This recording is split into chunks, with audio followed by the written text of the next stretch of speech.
पिछली क्लास की तरह हम लोग पढ़ रहे थे कलकत्ता ग्रुप 43 और आज उसी ग्रुप कलकत्ता में हम लोग ग्रुप 43 के सदस्यों में आज पढ़ेंगे हम नीरज मजूमदार जी को। और हम लोगों ने पूर्व क्लास में इससे पहले कई आर्टिस्टों को पढ़ा है। तो नीरज मजूमदार इनका जन्म हुआ था, इनका जन्म 1916 में, इनका जन्म 1916 में कहाँ हुआ? तो पश्चिम बंगाल कोलकाता में,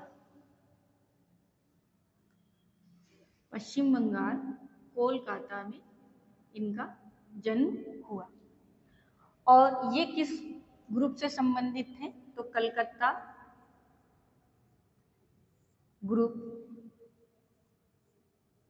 43 से या 43 के कर लीजिए, 43 के सदस्य थे। ठीक, इसके बाद इनके बारे में पढ़ते हैं। ये आधुनिक कलाकार के रूप में जाने गए। किसमें? तो आधुनिक कलाकार के रूप में जाने गए। इनके बड़े भाई कौन थे? कभी कभी क्वेश्चन पूछ लेता है। तो इनके बड़े भाई कौन थे?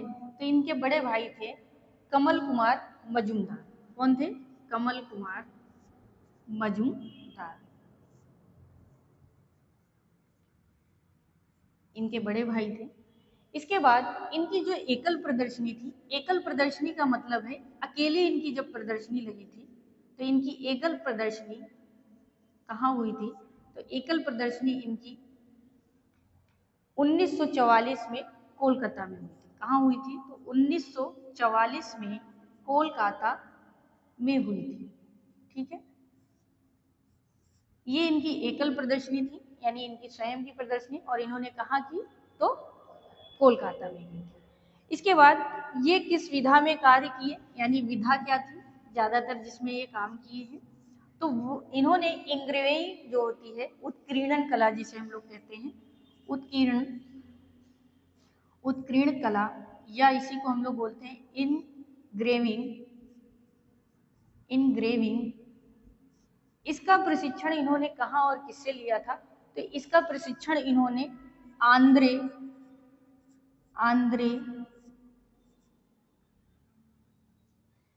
इसका प्रशिक्षण इन्होंने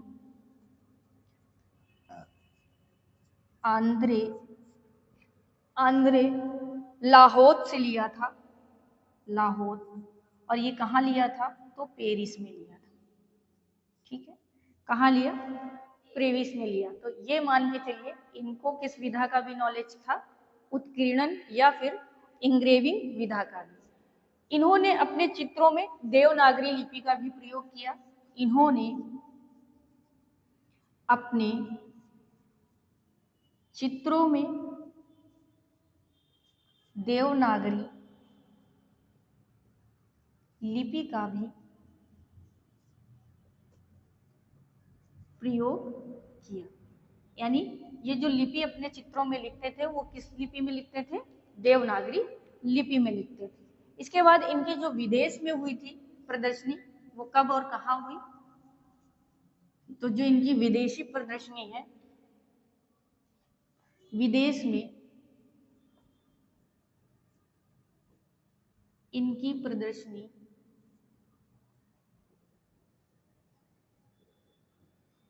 कहाँ हुई थी? तो 1951 में पेरिस में हुई थी। कहाँ हुई? तो 1951 में पेरिस में हुई थी। ठीक है, क्योंकि वहां इन्होंने शिक्षण कार्य भी किया है। इसके बाद इनकी शिक्षा कहाँ हुई थी? यहाँ पे कोलकाता में। तो इन्होंने शिक्षा ली थी Indian society of oriental art, Indian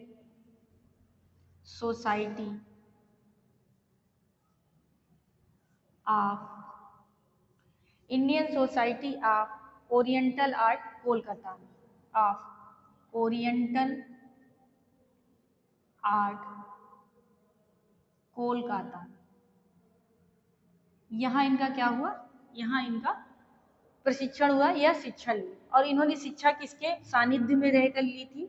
तो इनके गुरु कहिए या किसके सानिध्य में लेकर इन्होंने शिक्षा ली, तो अवनींद्र नाथ टैगोर के सानिध्य में इन्होंने शिक्षा ली। इसके बाद ये इनको सम्मान कौन सा मिला, सम्मान कौन सा प्राप्त था या कौन सा सम्मान से इन्हें सम्मानित किया गया, तो वर्ष 1935 में, किस वर्ष, वर्ष 1935 में, वर्ष 1935 में नॉर्मल ब्लाउट मेमोरियल, ऐसे लिख लीजिए, नॉर्मल ब्लाउट मेमोरियल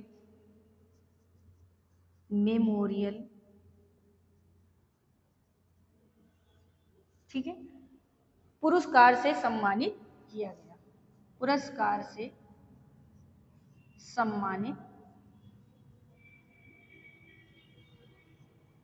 किया गया। ठीक है, इसके बाद इनके कुछ चित्र के विषय में बात करते हैं। चित्र, तो जो इनकी श्रृंखला थी, सबसे पहले उसको जानिए। श्रृंखला कौन सी थी, जो विशेष इनकी श्रृंखला प्रसिद्ध है, कुछ चुनी हुई महिलाएं, क्या है, कुछ चुनी हुई महिलाएं, कुछ चुनी हुई महिलाएं। और कब बनाया था इन्होंने, 1975 में। ठीक है, कब बनाया, 1975 में। और प्रदर्शित कहाँ हुई थी, तो पेरिस में। प्रदर्शित कहाँ हुई, प्रदर्शित, अरे भाई कभी कभी कहाँ हुई थी, प्रदर्शित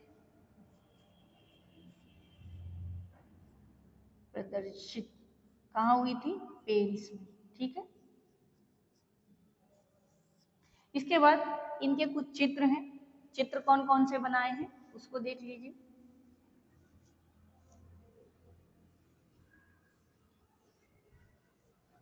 चित्र,